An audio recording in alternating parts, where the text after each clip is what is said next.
A mulher sem teto encontrou um bebê no lixo, e o colar dele revelou uma verdade chocante.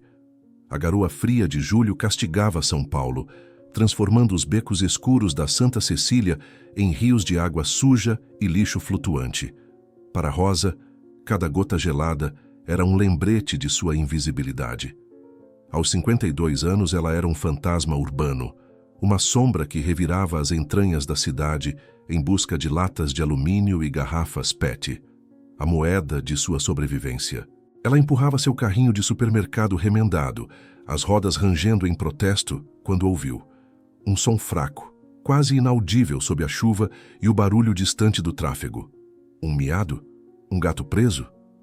Rosa parou. Anos vivendo na rua a ensinaram a ignorar os sons da cidade, a se fechar em sua própria bolha de miséria. Mas aquele som era diferente. Tinha uma qualidade humana, desesperada.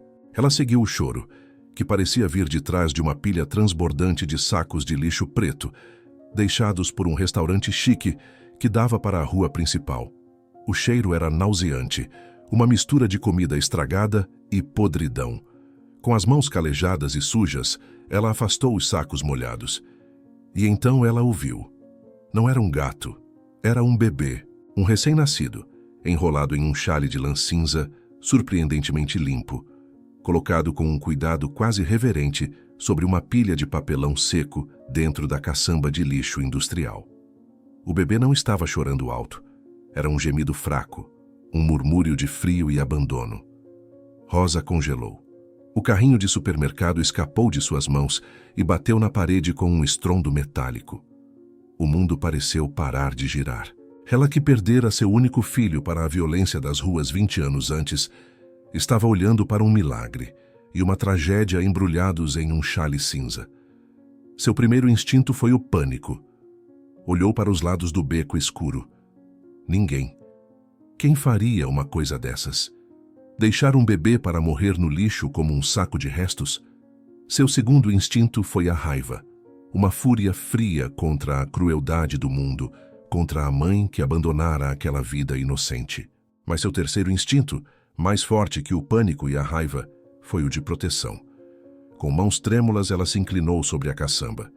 O bebê era minúsculo, o rostinho vermelho e enrugado pelo frio. Ele abriu os olhos por um segundo, olhos escuros e profundos que pareciam conter uma sabedoria antiga. Oh, meu Deus! Rosa sussurrou, a voz embargada pela primeira vez em anos. Ela o pegou nos braços. O calor frágil daquele corpinho contra seu peito foi como um choque elétrico, despertando sentimentos que ela pensava estarem mortos e enterrados. Ele parou de gemer, aconchegando-se instintivamente contra ela. Enquanto o ajeitava, sentiu algo duro e frio sob o xale contra o peito do bebê. Com cuidado, ela afastou o tecido. Preso ao pescoço do bebê por uma fina corrente, havia um colar. Não era um cordão barato ou uma bijuteria. Era de ouro branco, delicado, com um pequeno pingente. Rosa o trouxe para mais perto da luz fraca que vinha da rua. O pingente era uma letra G estilizada, cravejada com minúsculos diamantes que brilhavam mesmo na penumbra. Rosa prendeu a respiração. Ouro branco. Diamantes. Em um bebê abandonado no lixo. Aquilo não fazia sentido. Não era o abandono desesperado de uma mãe pobre. Era algo diferente. Algo planejado. Algo sinistro. O conflito explodiu dentro dela. O que fazer? Levar o bebê para um hospital, para a polícia? Mas e se a pessoa que o deixou ali estivesse observando? E se ela mesma fosse acusada de roubo, ou pior, uma mulher sem teto com um bebê e um colar de diamantes? Ninguém acreditaria nela. Mas deixá-lo ali? Impossível. Olhar para aquele rostinho, sentir aquele calor. Ela não podia. 20 anos atrás, ela não pôde proteger seu próprio filho. Talvez agora fosse uma segunda chance. Uma chance perigosa, insana, mas uma chance. Rosa tomou uma decisão nascida do instinto e da dor antiga. Ela aninhou o bebê dentro de seu casaco gasto, escondendo-o do frio e dos olhares. Escondeu o colar de volta sob o xale. Ela abandonou seu carrinho de reciclados, sua única fonte de sustento, e saiu do beco, não como uma catadora de lixo, mas como uma fugitiva, carregando o segredo mais precioso e perigoso de sua vida. O mistério do bebê do lixo e seu colar de diamantes havia começado. O esconderijo e a contradição. O lar de Rosa era um vão sob um viaduto antigo na região central, um espaço conquistado e defendido com a tenacidade silenciosa dos invisíveis. Era um micro-universo de papelão, lona plástica e cobertores puídos, compartilhado com um punhado de outras almas perdidas que formavam uma comunidade frágil e desconfiada. Ali a privacidade era um luxo inexistente, e um bebê chorando era um alarme que atrairia a atenção indesejada, da polícia, de assistentes sociais que ela evitava a todo custo, ou pior, de outros moradores de rua desesperados. Ela chegou ao seu abrigo improvisado, encharcada e tremendo, não apenas de frio, mas de medo. O bebê aninhado em seu peito dormia, alheio ao perigo. Rosa o acomodou em sua cama, uma pilha de jornais cobertos por um cobertor doado, criando um pequeno ninho protegido da corrente de ar frio que varria o vão. Seu vizinho de papelão, um homem idoso e alcoólatra conhecido apenas como Zé Ninguém, observou-a com olhos turvos. "Que bicho é esse aí, Rosa? Achou um gato?" "É, um gato. Com frio", mentiu Rosa, a voz rouca. Ela sabia que Zé Ninguém, apesar de inofensivo na maior parte do tempo, venderia a informação por um copo de cachaça. O segredo era sua única proteção. Cuidar do bebê tornou-se uma operação clandestina. Rosa usou a pouca água de chuva coletada em baldes para limpá-lo delicadamente com pedaços de uma camiseta velha. Não tinha fraldas, então improvisou com mais panos. Não tinha leite. O pânico começou a crescer. O bebê acordaria com fome logo. Ela pegou o colar de ouro branco, a letra G, brilhando sob a luz fraca de um poste distante. Aquela joia era a chave, mas também a sua maior ameaça. Ela a escondeu cuidadosamente em uma pequena lata de metal enferrujada, onde guardava suas poucas moedas. O contraste era gritante. Um tesouro escondido no meio da miséria absoluta. Aquele colar não pertencia àquele mundo. O chale cinza, de lã macia e cara, também não. Eram pistas de uma vida de privilégio, uma vida que colidia violentamente com a realidade da caçamba de lixo. Rosa precisava de dinheiro, rápido, mas seu carrinho de reciclados fora abandonado. Ela teria que deixar o bebê sozinho para tentar conseguir algumas moedas? O pensamento a aterrorizou. Foi quando surgiu um anjo improvável. Irmã Teresa, uma freira de meia-idade que rodava a região com uma van velha, distribuindo sopa e cobertores, apareceu em sua ronda noturna. Ela conhecia Rosa há anos, respeitava seu silêncio e sua dignidade relutante. "Rosa, você está bem? Não te vi na praça hoje", disse a freira, oferecendo um copo de caldo quente. Rosa hesitou. Confiar em alguém era um risco imenso, mas o choro fraco do bebê recomeçou dentro de seu abrigo. Não havia mais como esconder. Com lágrimas nos olhos, Rosa mostrou o recém-nascido à freira. Irmã Teresa não demonstrou choque, apenas uma tristeza profunda. Ela entrou no abrigo improvisado, examinou o bebê com olhos experientes. "Ele precisa de leite e de um médico, rápido." "Não posso, irmã", sussurrou Rosa. "Eles o tirariam de mim. E tem algo estranho. Ele foi deixado no lixo, mas..." Ela parou sem coragem de mencionar o colar. Irmã Teresa pareceu entender a hesitação. Ela não fez perguntas. Tirou da van uma pequena mamadeira de fórmula infantil de emergência e um pacote de fraldas. "Isto vai ajudar por agora. Mas, Rosa, você não pode mantê-lo aqui. É perigoso para vocês dois." A freira olhou ao redor para a miséria do vão. "Amanhã, me encontre na igreja na hora do almoço. Sozinha. Precisamos conversar." A ajuda trouxe um alívio temporário, mas também um novo conflito. A oferta da freira era uma tábua de salvação, mas também o caminho mais rápido para perder o bebê. Rosa estava dividida entre a necessidade desesperada de ajuda e o medo primordial de perder a única conexão humana que lhe restara. O bebê, alimentado e aquecido, dormiu novamente, sem saber que sua vida dependia das escolhas de uma mulher sem teto e do segredo contido em um colar de diamantes. Entendido. O conflito interno de Rosa está estabelecido.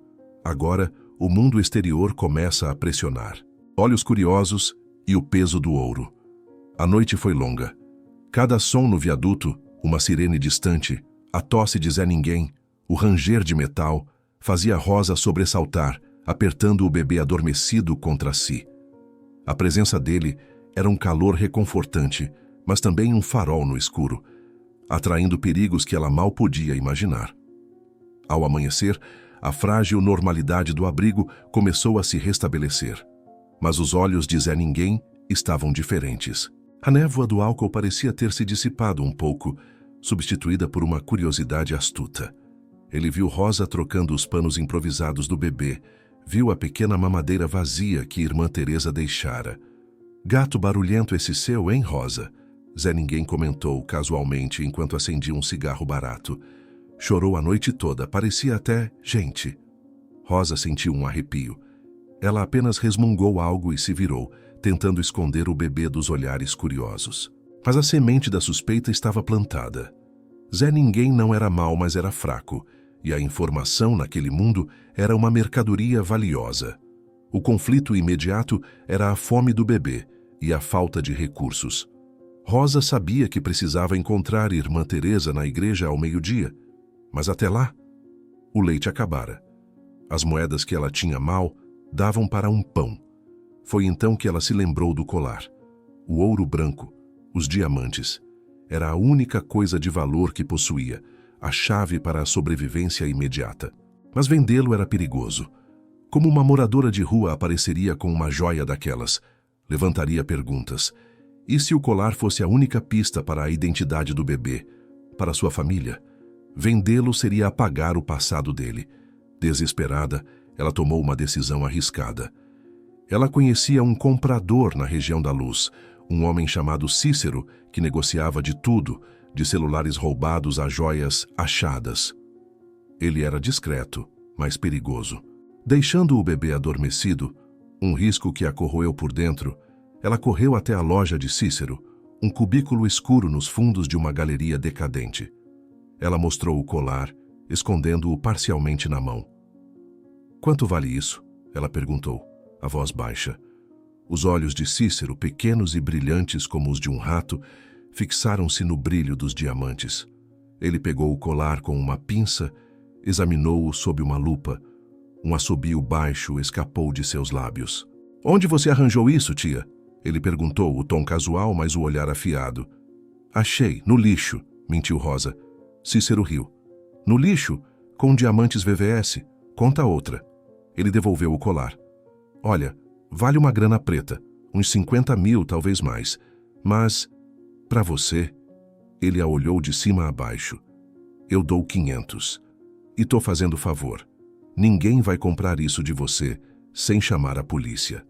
R$ 500. Era uma fortuna para Rosa, mas uma fração do valor real. E o olhar de Cícero era predatório. Ele sabia que ela estava desesperada, e ele sabia que a joia era quente.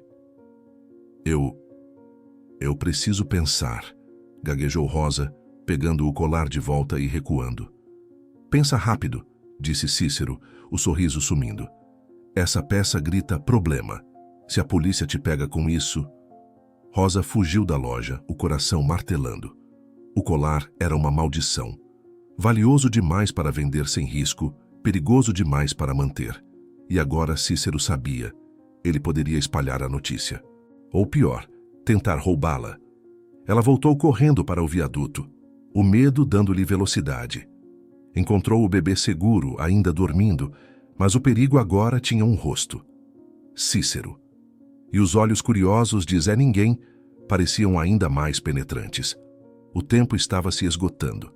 O encontro com Irmã Teresa ao meio-dia não era mais apenas uma opção. Era uma necessidade urgente. Mas a ideia de entregar o bebê, a única luz em sua vida nos últimos 20 anos, era uma dor física. O conflito entre o instinto materno e a dura realidade de sua situação a estava despedaçando. A marca de nascença e a traição. As horas que antecederam o meio-dia foram as mais longas da vida de Rosa. Ela embalava o bebê, a quem silenciosamente chamava de Gabriel, o nome de seu filho perdido, cantando cantigas de ninar fragmentadas que voltavam à sua memória como fantasmas. Cada minuto fortalecia o laço, tornando a ideia de entregá-lo quase insuportável. Enquanto trocava novamente os panos improvisados do bebê, sob a luz fraca que entrava pelas frestas do viaduto, ela notou algo que não havia visto na escuridão da noite anterior. Uma pequena marca de nascença, quase imperceptível, na nuca do bebê, logo abaixo da linha do cabelo. Tinha um formato peculiar, quase como uma pequena coroa. Rosa franziu a testa. Era apenas sua imaginação cansada, vendo formas onde não existiam? Ou era mais uma peça do quebra-cabeça incongruente daquele abandono? Uma marca de nascença real em formato de coroa parecia algo saído de um conto de fadas, não da dura realidade de um beco. A complexidade da situação aumentou com a traição. Zé Ninguém, vendo Rosa preparar-se para sair, algo raro já que ela raramente se afastava muito do abrigo, não conseguiu conter sua curiosidade e talvez a esperança de alguma recompensa. Ele se aproximou de um grupo de flanelinhas que controlava o estacionamento improvisado sob o viaduto. Homens que sabiam de tudo o que acontecia na área. "Ei, rapaziada", Zé Ninguém disse, a voz conspiratória. A Rosa arrumou um gato novo, chorou a noite toda. E hoje ela estava com os panos de bebê. Ele fez uma pausa, observando a reação. Um dos flanelinhas, o líder do grupo, um homem chamado Doca, com uma cicatriz no rosto, estreitou os olhos. "Bebê? Aqui tá maluco, Zé, isso atrai polícia." "Eu sei", disse Zé Ninguém, ansioso por agradar. "E tem mais. Ela saiu correndo hoje cedo, foi lá para as bandas da luz, voltou assustada. Acho que tá metida em alguma bronca." Doca ficou em silêncio por um momento, calculando. Um bebê abandonado era problema, mas talvez fosse uma oportunidade. "Fica de olho nela, Zé. Vê para onde ela vai. Qualquer coisa estranha, me avisa." Zé. Ninguém assentiu, sentindo-se importante. A informação havia sido passada. A rede de observadores da rua agora estava atenta a Rosa e seu gato. A pressão do tempo era palpável. Rosa precisava sair para encontrar Irmã Teresa, mas o medo de deixar o bebê sozinho, mesmo que por uma hora, era paralisante. E agora, os olhares dos flanelinhas pareciam segui-la. Ela tomou outra decisão arriscada. Pediu a Marli, outra moradora do vão, uma mulher mais jovem e um pouco mais lúcida, que olhasse suas coisas por uma hora. Não mencionou o bebê, apenas que precisava resolver algo urgente na igreja. Marli, desconfiada, mas talvez sentindo a urgência, concordou com um aceno relutante. Rosa saiu do abrigo, o coração pesado. Ela deixou o bebê escondido sob uma pilha de cobertores, rezando para que ele não acordasse, para que ninguém o encontrasse. Ela levou consigo a lata enferrujada com o colar, a única prova, a única moeda de troca que possuía.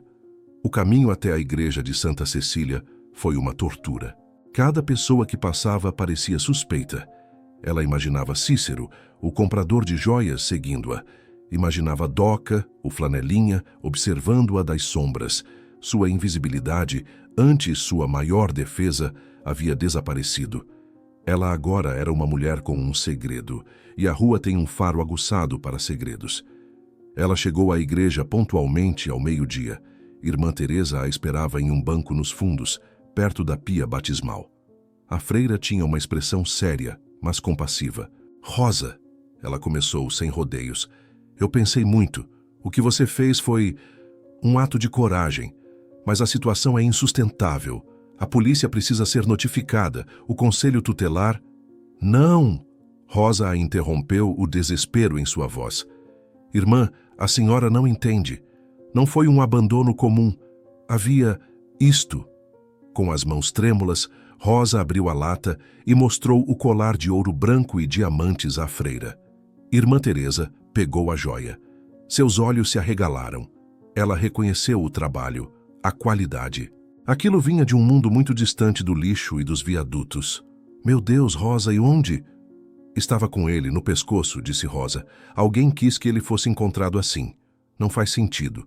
E a polícia? Eles vão tirar ele de mim e talvez nunca descubram a verdade. Vão achar que eu roubei. A freira ficou em silêncio, pesando as implicações. O colar mudava tudo. Aquilo não era apenas um caso de abandono. Era um mistério complexo, talvez perigoso. Entregar o bebê às autoridades agora poderia significar enterrar a verdade para sempre. E tem mais uma coisa, irmã, Rosa sussurrou, lembrando-se da marca. Ele tem uma marca de nascença, na nuca. Parece uma coroa. Irmã Teresa a encarou, uma nova luz de compreensão, ou seria reconhecimento, surgindo em seus olhos. A subtrama da origem do bebê, ligada ao colar e à marca, estava prestes a colidir com algo que a freira talvez já soubesse ou suspeitasse. O tempo estava se esgotando, não apenas para a segurança de Rosa e do bebê, mas também para desvendar o segredo por trás daquele abandono calculado, a coroa e o escândalo. Irmã Teresa segurou o colar de diamantes com dedos trêmulos. A letra G estilizada brilhava friamente sob a luz fraca da igreja. Mas foi a menção da marca de nascença que fez a cor sumir do rosto da freira. Uma coroa? Ela repetiu, a voz quase inaudível.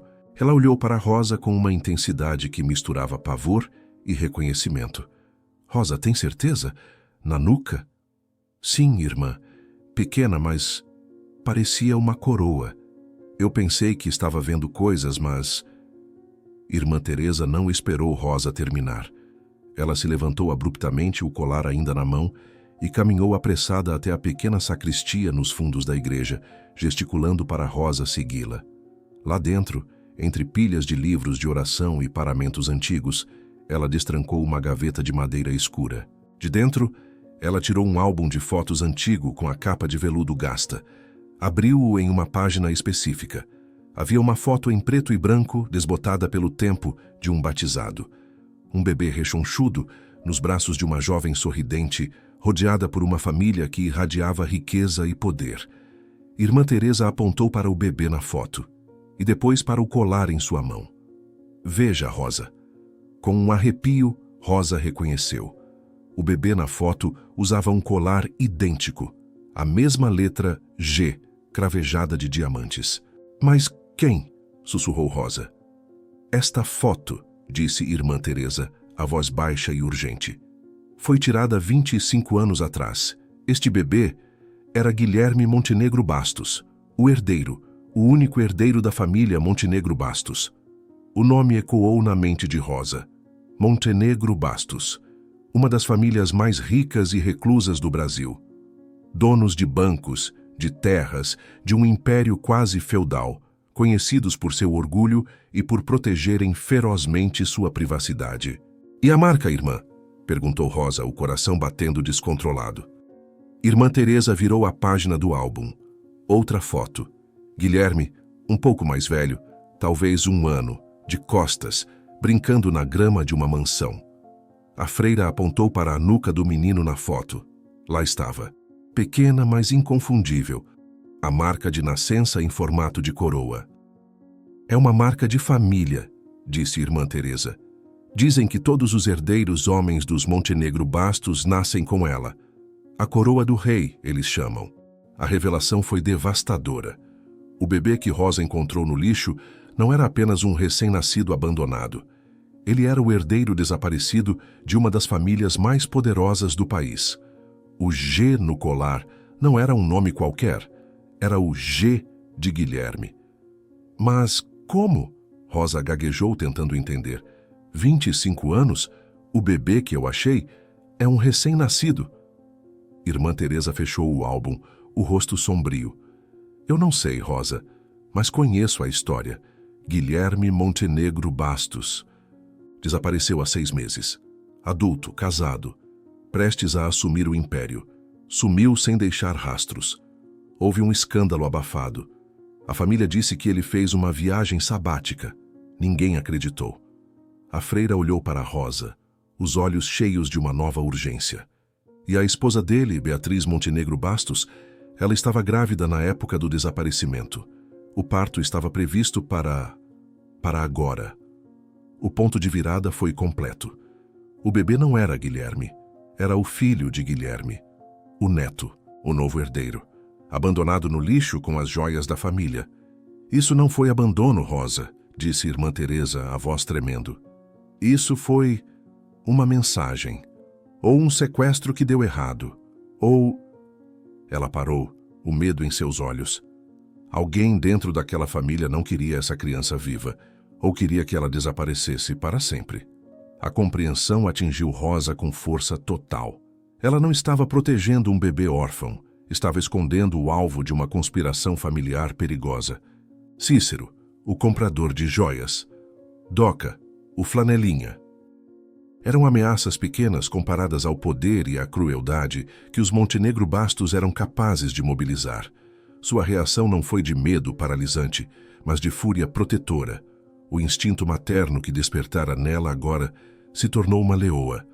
Aquele menino que carregava a marca da realeza em um mundo que o jogou no lixo era dela para proteger. Não importava o sangue, não importava o perigo.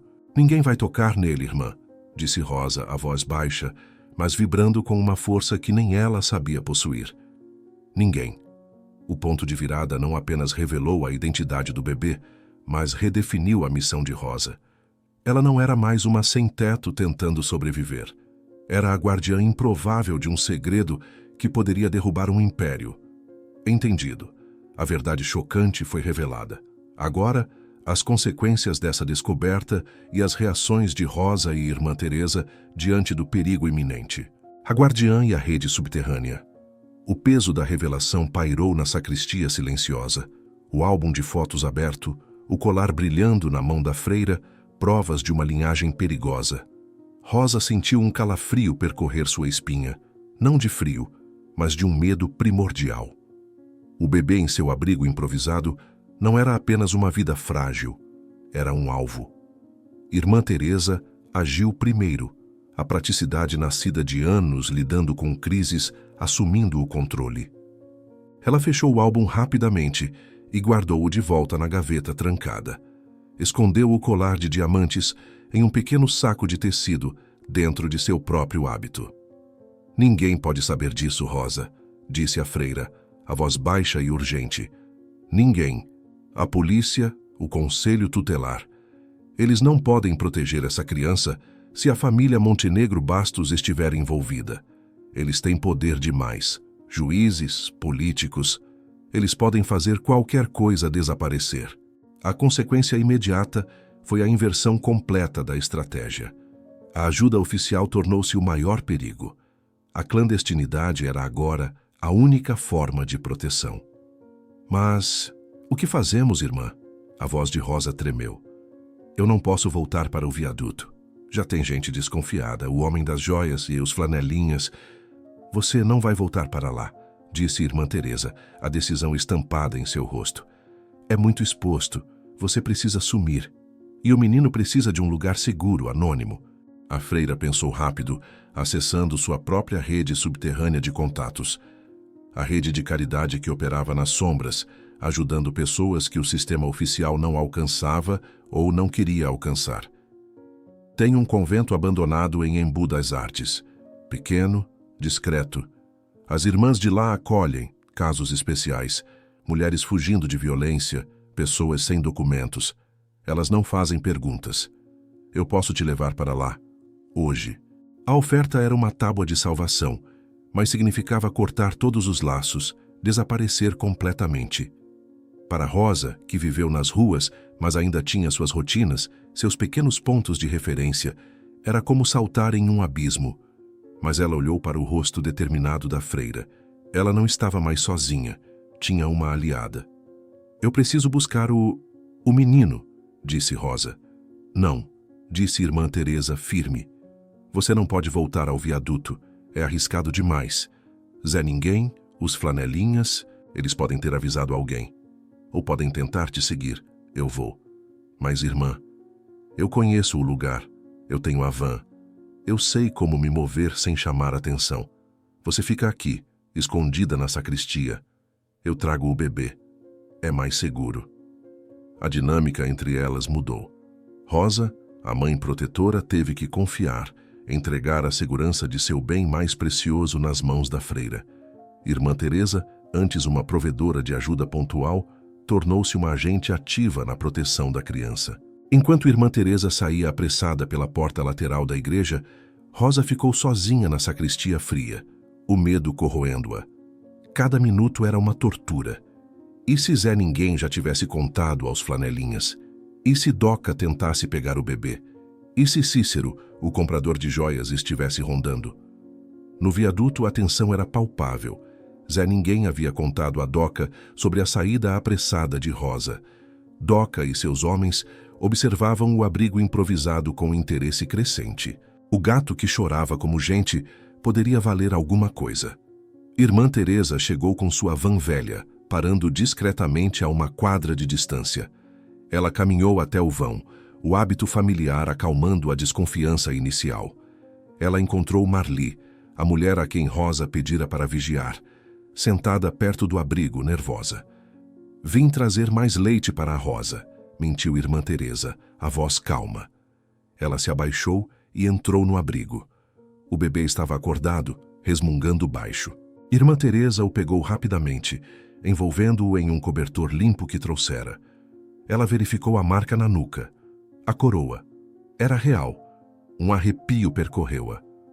Quando ela saiu do abrigo, Zé Ninguém a observou das sombras, os olhos estreitos. Ele viu o volume no cobertor, viu a pressa da freira. Doca se aproximou. "O que foi isso, Zé?" perguntou Doca. "A freira levou o gato da Rosa", sussurrou Zé Ninguém. Doca olhou na direção da van que partia. Uma freira, um bebê embrulhado. A história de Rosa metida em bronca. Aquilo não cheirava bem. Ele decidiu esperar Rosa voltar. E então ele a pressionaria pela verdade.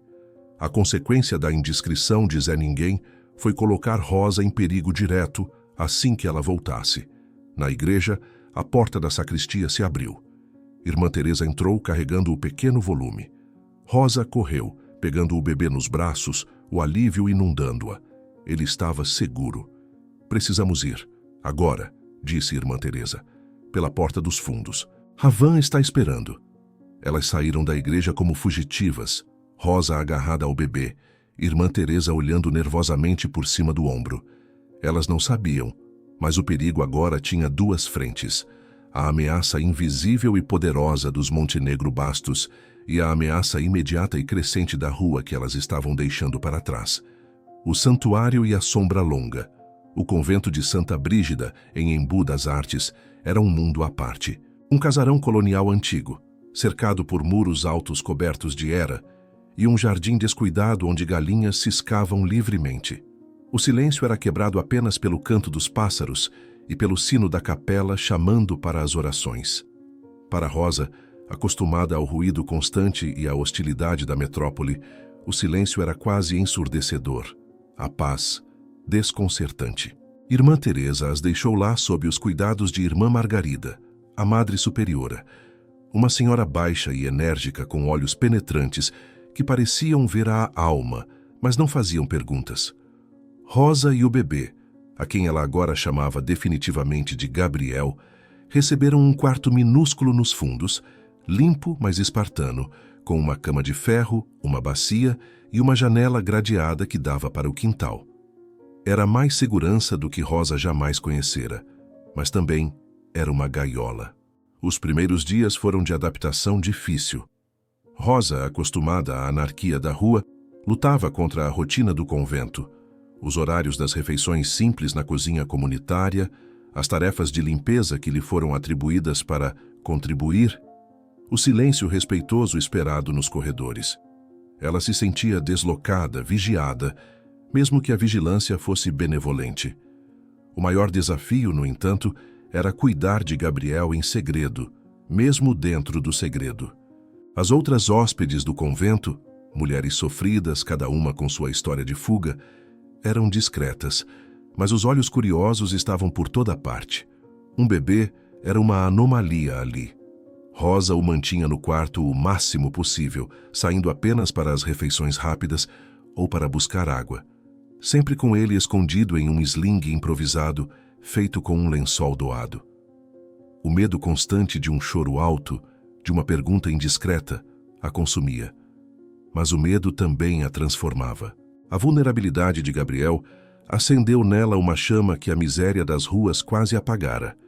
Ela, que mal cuidava de si mesma, tornou-se meticulosa com a higiene do bebê, lavando suas roupinhas improvisadas na bacia todas as noites. Pediu ajuda à irmã Margarida, timidamente, para aprender a dar banho corretamente, a reconhecer os sinais de fome ou cólica. As freiras, percebendo a devoção silenciosa de Rosa, responderam com gentileza, oferecendo conselhos práticos, roupas de bebê usadas, um berço improvisado feito de uma caixa de madeira. A carapaça de Rosa começou a rachar. Ela começou a conversar, hesitante com as outras mulheres, compartilhando não seu segredo, mas as pequenas ansiedades de uma mãe de primeira viagem. Ela começou a cuidar de sua própria aparência, lavando o cabelo com mais frequência, aceitando um vestido menos puído que uma das freiras lhe ofereceu. A mudança era sutil, mas visível. A sombra do viaduto estava dando lugar a uma mulher com um propósito. Sua maior transformação, porém, era interna. O foco mudou de como sobreviver até amanhã para como proteger Gabriel a longo prazo. Ela sabia que o convento era um refúgio temporário. A sombra dos Montenegro Bastos era longa. Ela precisava entender o perigo. Começou a frequentar a pequena biblioteca do convento nas raras horas em que Gabriel dormia profundamente. Analfabeta funcional, ela não lia os livros, mas folheava jornais e revistas antigas que as freiras recebiam de doação. Procurava por fotos, por nomes. Montenegro Bastos. Ela via os rostos sorridentes em colunas sociais. Lia, com dificuldade, decifrando as letras, sobre seus negócios, suas festas, seu poder. O abismo entre o mundo deles e o dela era vertiginoso. Ela recortou uma foto pequena e borrada de Guilherme Montenegro Bastos, o pai desaparecido, e a guardou junto com o colar, que irmã Teresa lhe devolvera antes de partir, dizendo: talvez um dia ele precise saber de onde veio. A Rosa que revirava lixo estava morrendo. Em seu lugar, nascia uma estrategista, uma mãe disposta a aprender, a lutar e a usar a única arma que tinha, a informação e o amor incondicional por aquela criança, para navegar em um mundo perigoso que ela mal começava a compreender. O crescimento era doloroso, alimentado pelo medo, mas real e inegável. O fantasma na revista. Passaram-se 2 anos. Gabriel, ou Gabi, como as freiras e as poucas mulheres que conheciam sua existência o chamavam, era um menino curioso e silencioso, agarrado à saia de Rosa como sua sombra. O convento de Santa Brígida era seu único mundo, o jardim descuidado seu playground, as freiras suas tias distantes. Ele não falava muito, mas seus olhos escuros e profundos observavam tudo. Que a marca da coroa em sua nuca, agora mais visível sob os cabelos curtos, era um segredo compartilhado apenas com Rosa e irmã Margarida. Rosa havia se tornado uma figura respeitada, embora ainda reservada, na pequena comunidade do convento. Aprendeu a cozinhar na cozinha comunitária, a cuidar da horta, a consertar as roupas das outras moradoras. Encontrou um ritmo, uma paz frágil. As ameaças imediatas da rua, Cícero, Doca, pareciam ter se dissipado. Irmã Teresa, em suas visitas esporádicas, confirmou que Zé Ninguém havia morrido de cirrose e Doca fora preso por outro crime. A rua esquecia rápido, mas a sombra longa dos Montenegro Bastos permanecia. Rosa mantinha a foto recortada de Guilherme e o colar de diamantes escondidos em sua lata enferrujada, agora guardada sob uma tábua solta no assoalho de seu quarto. Eram lembretes constantes do perigo invisível. A calmaria foi quebrada em uma tarde chuvosa. Rosa folheava uma pilha de revistas velhas na biblioteca, procurando figuras para Gabi recortar. Uma revista de negócios datada de alguns meses atrás chamou sua atenção. A capa estampava o rosto severo de um homem mais velho, imponente. Dom Carlos Montenegro Bastos, O guardião do império reafirma controle após tragédia familiar. Rosa sentiu um calafrio. Era o avô, o patriarca. Ela começou a ler a matéria, decifrando as palavras com a habilidade recém-adquirida. Falava sobre o desaparecimento trágico de Guilherme, a dor da viúva Beatriz e como Dom Carlos, apesar da idade avançada, mantinha as rédeas da fortuna familiar com mão de ferro, garantindo a continuidade e a privacidade da linhagem. Havia uma foto de Beatriz Montenegro Bastos, a viúva, saindo de uma missa, o rosto coberto por um véu negro, amparada por seguranças. Mas foi uma frase no final do artigo que fez o coração de Rosa disparar. Fontes próximas à família indicam que a busca pelo herdeiro desaparecido continua, discreta mas implacável, com investigadores particulares vasculhando pistas, tanto no Brasil quanto no exterior. A esperança de encontrar Guilherme, ou pelo menos obter respostas definitivas sobre seu destino, permanece acesa no clã Montenegro Bastos. A busca não havia parado. Eles ainda procuravam, e se procuravam pelo pai. Mais cedo ou mais tarde, poderiam encontrar o filho. O convento não era um esconderijo seguro. Era apenas uma pausa no tempo. Naquela noite, Irmã Teresa apareceu sem aviso. Seu rosto estava pálido. Ela chamou Rosa para a capela escura. "Rosa", a freira sussurrou, olhando nervosamente por cima do ombro. "Eu recebi uma mensagem de uma das minhas informantes, uma enfermeira que trabalha na casa de repouso onde a antiga babá dos Montenegro Bastos vive." E Rosa prendeu a respiração. "A babá está morrendo, senil, mas ela começou a falar, fragmentos, sobre um bebê trocado, sobre uma menina doente e sobre uma marca de coroa." As peças começaram a se encaixar de forma sinistra. A enfermeira disse que advogados da família estiveram lá hoje, fizeram perguntas, tentaram fazê-la assinar um acordo de confidencialidade, continuou Irmã Teresa. "Eles estão perto, Rosa. Eles estão refazendo os passos, procurando qualquer um que soubesse dos segredos da família." A ameaça não era mais abstrata. Era concreta, estava se aproximando. Os Montenegro Bastos estavam caçando fantasmas e a babá senil poderia inadvertidamente apontar na direção errada, ou talvez na direção certa. Rosa olhou para a pequena capela escura. Ela pensou em Gabi dormindo no quarto dos fundos. Ela não podia mais se esconder. Ela não podia esperar que eles a encontrassem. Ela tinha que agir. Ela tinha que usar a única arma que possuía. "Irmã", disse Rosa, a voz firme, a decisão tomada. "Eu preciso sair daqui. Eu preciso encontrar a mãe, Beatriz Montenegro Bastos." "Rosa, é loucura", protestou a freira. "Ela é parte deles. Pode ser ela quem..." "Não", disse Rosa, lembrando-se da foto na revista, do véu negro, da dor velada. "Ela também perdeu o marido. Ela é mãe. E ela foi vista pela última vez com ele. Se alguém sabe a verdade sobre o que aconteceu com Guilherme, e talvez sobre quem deixou Gabi no lixo, é ela." Ela pegou a lata com o colar. "Eu não vou como uma ameaça. Vou como uma possibilidade. A possibilidade de que o neto dela esteja vivo." Era um plano desesperado, cheio de riscos. Aproximar-se da fortaleza Montenegro Bastos era como entrar na jaula do leão. Mas era a única chance de descobrir a verdade e talvez garantir a segurança de Gabi a longo prazo. A construção para o clímax havia começado. A mãe improvável partiria em busca da mãe oficial, levando consigo o segredo que poderia unir ou destruir ambas, o encontro no cemitério. Conseguir acesso a Beatriz Montenegro Bastos era quase impossível. A viúva vivia reclusa em sua fortaleza nos jardins, cercada por um muro de seguranças e silêncio. Mas Rosa, com a ajuda da rede de Irmã Teresa, descobriu um padrão. Toda primeira sexta-feira do mês, Beatriz visitava o mausoléu da família Montenegro Bastos, no cemitério da Consolação, onde um túmulo simbólico para Guilherme havia sido erguido. Era seu único momento de vulnerabilidade pública. Na primeira sexta-feira de agosto, sob um céu cinzento que ameaçava chuva, Rosa estava lá. Ela não usava trapos, Vestia as roupas simples, mas limpas, do convento. Gabi, agora com quase 3 anos, estava seguro com irmã Margarida. Rosa carregava apenas a pequena lata enferrujada. Ela observou de longe enquanto o sedã preto blindado parava perto do mausoléu imponente.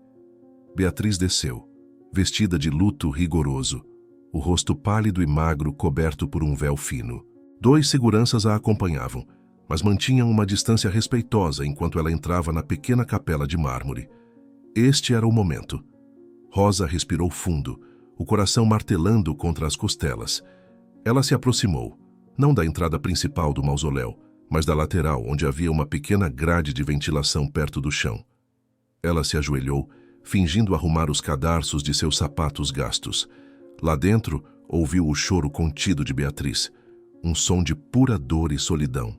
Com as mãos trêmulas, Rosa tirou o colar de diamantes da lata. Ela não o mostrou. Ela apenas o segurou contra a grade e sussurrou, a voz baixa, mas clara o suficiente para atravessar o mármore. Senhora Beatriz, ele não está morto. O choro parou abruptamente. Um silêncio pesado caiu dentro do mausoléu. Quem está aí? A voz de Beatriz era um fio, assustada.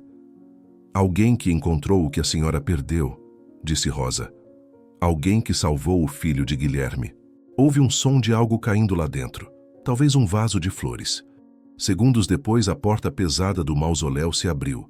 Beatriz estava parada ali, o véu jogado para trás, os olhos arregalados de choque e incredulidade. Os seguranças deram um passo à frente, mas ela os deteve com um gesto. O que você disse? Ela engasgou, agarrando-se ao batente da porta. Rosa se levantou. Ela abriu a mão. O colar com a letra G brilhava palidamente sob o céu nublado. Eu o encontrei, há 2 anos, no lixo. Com isto. Beatriz levou a mão à boca, o corpo tremendo violentamente. Ela reconheceu o colar, a joia de família que ela mesma colocara no pescoço do filho naquela noite terrível. Ele está vivo? Ela sussurrou, as lágrimas escorrendo livremente. Meu filho está vivo? Ele está, disse Rosa, e ele tem a marca, a coroa. A menção da marca pareceu quebrar a última barreira de Beatriz. Ela desabou nos degraus de mármore, soluçando convulsivamente. Não eram mais lágrimas de luto pelo marido, eram lágrimas de culpa e alívio pela criança. Rosa se aproximou, não com acusação, mas com uma estranha empatia. Ela também era mãe. Por quê? Rosa perguntou suavemente. Por que no lixo? Beatriz levantou o rosto devastado. Para salvá-lo, ela chorou. Dele, do velho. O twist não era um sequestro que deu errado. Foi um ato desesperado de proteção materna. Guilherme, Beatriz engasgou entre soluços. Meu marido, ele descobriu algo sobre os negócios do pai, lavagem de dinheiro, coisas terríveis. Ele ia denunciar. Dom Carlos, o pai dele, descobriu. Houve uma briga. Guilherme sumiu. Eu sabia que era o velho. Eu sabia que ele faria qualquer coisa para proteger o império. Ela agarrou o braço de Rosa, os dedos finos cravando-se com força. E então, Gabi nasceu, o herdeiro. Dom Carlos queria cuidar dele, tutela total, me afastar. Eu sabia o que isso significava. Gabi era uma ameaça, a única testemunha viva do que Guilherme descobriu. Então a senhora... começou Rosa. Eu fingi, disse Beatriz, a voz ganhando uma força febril. Eu fingi entrar em depressão pós-parto. Eu disse que não podia cuidar dele. Eu o entreguei temporariamente para a babá de confiança da família, a mesma que começou a falar agora. Mas eu sabia que Dom Carlos a alcançaria. Eu precisava que Gabi desaparecesse completamente, que fosse dado como morto ou perdido para sempre. No lixo? Repetiu Rosa, o horror ainda presente. Era a única maneira, Beatriz chorou. Eu precisava de um lugar onde ninguém procuraria um Montenegro Bastos. Um lugar onde ele pudesse ser encontrado por acaso, por alguém comum. Alguém que talvez tivesse um coração. O colar era uma aposta, uma prece, para que um dia, se eu sobrevivesse, se Dom Carlos... Nesse momento, um dos seguranças de Beatriz se aproximou, o telefone na mão, o rosto pálido. Senhora Bastos, é da mansão, Dom Carlos. Ele soube que a senhora saiu sem avisar. Ele está vindo para cá. O pânico voltou aos olhos de Beatriz. A trégua havia acabado. O verdadeiro antagonista estava a caminho. Rosa agiu rápido. A protetora assumiu. Ela puxou Beatriz para dentro do mausoléu. Tranque a porta. Ela se virou para os seguranças de Beatriz, homens leais à patroa, não ao velho. A senhora de vocês corre perigo. O filho dela também. Aquele homem, ela apontou na direção de onde Dom Carlos viria. É capaz de tudo. Vocês vão protegê-la? Os seguranças se entreolharam. A lealdade deles foi testada. O mais velho assentiu. Ele não passa por nós. Dentro do mausoléu frio, cercadas pelos túmulos de mármore dos Montenegro Bastos, as duas mães, a biológica e a guardiã, se encararam. Elas não eram mais inimigas ou estranhas. Eram aliadas, unidas pelo amor a uma criança e pelo medo de um homem implacável. A batalha final não seria sobre dinheiro ou herança, mas sobre a proteção de Gabi contra o próprio avô. Entendido. Vamos para a conclusão, onde a aliança improvável enfrenta a ameaça final e busca um futuro seguro para Gabi. O mausoléu e o futuro. O ar dentro do mausoléu Montenegro Bastos estava frio e pesado. Rosa segurava a mão de Beatriz, um gesto impensado de solidariedade. Do lado de fora, ouviram o som inconfundível do Rolls Royce de Dom Carlos parando bruscamente. Portas bateram. A voz do patriarca, mesmo abafada pelo mármore, era um trovão contido. Onde ela está? Tirem esses homens da minha frente. Houve uma troca de palavras tensas entre a segurança de Dom Carlos e os homens leais a Beatriz. A tensão era palpável. A porta maciça do mausoléu tremeu levemente com uma batida forte. Beatriz, abra esta porta! Agora! A voz de Dom Carlos estava a centímetros de distância. Beatriz encolheu-se, mas Rosa colocou-se à frente dela. O corpo magro, uma barreira inesperada. Ela não está sozinha, gritou Rosa, a voz surpreendentemente firme. E nós sabemos o que o senhor fez. Houve um silêncio chocado do outro lado. A acusação direta, vinda de uma voz desconhecida, pareceu deter o patriarca por um instante. Quem ousa... Dom Carlos começou, mas foi interrompido. Sou eu, sogro. A voz de Beatriz, embora trêmula, tinha um novo tom de desafio. Eu sei sobre Guilherme, e eu sei que o senhor sabe que meu filho está vivo. Se algo acontecer a mim ou a esta mulher, o mundo inteiro saberá a verdade. Beatriz estava blefando. Ela não tinha provas concretas contra Dom Carlos ainda, mas a menção do neto vivo, confirmada pela presença de Rosa, era sua única cartada. Outro silêncio, mais longo. Finalmente, ouviram Dom Carlos rosnar uma ordem para seus homens recuarem. O som do Rolls Royce partindo apressadamente ecoou pelo cemitério. A ameaça imediata havia passado, mas a guerra estava longe de terminar. Naquela cripta fria, nasceu uma aliança improvável. Beatriz, a herdeira por casamento, e Rosa, a guardiã da rua, unidas por um objetivo: proteger Gabi e expor Dom Carlos. Beatriz tinha os recursos e o conhecimento do inimigo. Rosa tinha a coragem nascida do amor incondicional e a chave para a identidade do menino. Nos meses seguintes, elas agiram com a cautela de estrategistas. Beatriz, usando a desculpa do luto profundo, fortaleceu sua posição dentro das empresas Bastos, secretamente procurando pelas provas que Guilherme havia reunido contra o pai. Rosa permaneceu escondida com Gabi, movendo-se entre os refúgios seguros da rede de Irmã Teresa, sempre um passo à frente dos investigadores particulares que Dom Carlos, agora desconfiado, havia colocado em seu encalço. A prova veio de um lugar inesperado, um cofre digital que Guilherme mantinha sob um pseudônimo, cuja senha estava criptografada em anotações que Beatriz encontrou escondidas em um de seus livros favoritos. Lá estavam os documentos que detalhavam as operações de lavagem de dinheiro de Dom Carlos, usando contas internacionais e empresas de fachada. Guilherme estava pronto para entregar tudo ao Ministério Público quando desapareceu. Com as provas em mãos, Beatriz não foi à polícia imediatamente. Dom Carlos tinha influência demais. Ela fez um movimento mais ousado. Vazou os documentos anonimamente para um consórcio internacional de jornalistas investigativos. O escândalo explodiu globalmente. Dom Carlos Montenegro Bastos, o pilar de retidão e poder, foi exposto. O império tremeu. Pressionado por acionistas, investigações internacionais e pela desgraça pública, ele foi forçado a renunciar a todos os seus cargos. Sua queda foi tão retumbante quanto silenciosa fora sua crueldade. O destino de Guilherme nunca foi totalmente esclarecido, mas as evidências apontavam para um desaparecimento forçado, orquestrado pelo pai. Com Dom Carlos neutralizado, Beatriz finalmente pôde trazer Gabi para casa. A reunificação foi emocionante, mas complexa. Gabi, agora com quase 4 anos, conhecia apenas Rosa como mãe. Beatriz, com a ajuda de terapeutas e a paciência nascida da culpa e do amor, começou a construir um laço com o filho. Mas Rosa não foi descartada.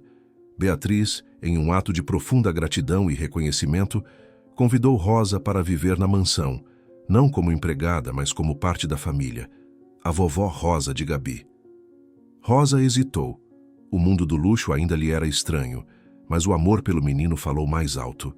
Ela aceitou, trazendo consigo sua simplicidade, seu calor e suas samambaias para os corredores de mármore. O final feliz não foi a restauração de uma família tradicional, mas a criação de uma nova, nascida da tragédia, do sacrifício e da coragem de 2 mulheres de mundos opostos, unidas pelo amor a uma criança. Gabi cresceria cercado pelo amor de 2 mães, aprendendo sobre suas raízes nobres e humildes a personificação de uma ponte entre 2 Brasis, a coroa e o fubá. 10 anos depois, Gabriel Montenegro Bastos, Gabi, um adolescente inteligente e gentil, mas reservado, estava no jardim da mansão, ajudando vovó Rosa a cuidar de uma pequena horta de temperos que ela insistira em plantar entre as roseiras premiadas de Beatriz. Ele usava um colar simples de couro com um pingente de prata em formato de coroa, presente de Rosa. Beatriz observava da janela, sorrindo. O Império Montenegro Bastos, agora sob gestão profissional e ética, apoiava fundações de amparo a crianças desaparecidas. A verdade sobre Guilherme nunca veio à tona, mas sua memória era honrada na nova família que sua ausência, paradoxalmente, ajudou a criar. A reflexão. A sociedade muitas vezes nos ensina a desviar o olhar do que incomoda, do que foi descartado. Rotulamos pelo endereço, julgamos pela roupa, seguimos em frente apressados. Capacidade de ver humanidade onde menos esperamos. Mas e se o maior tesouro, a conexão, a verdade inesperada, a própria definição de família, estiver justamente ali, naquele beco escuro, naquela pilha de lixo, onde nos disseram para não olhar? Quantos diamantes, quantas histórias de coragem e amor ignoramos todos os dias por estarem escondidos sob a aparência da miséria ou do abandono? Talvez a pergunta real não seja sobre os outros, mas sobre nós. O quanto estamos realmente dispostos a enxergar além da superfície? A resposta reside na nossa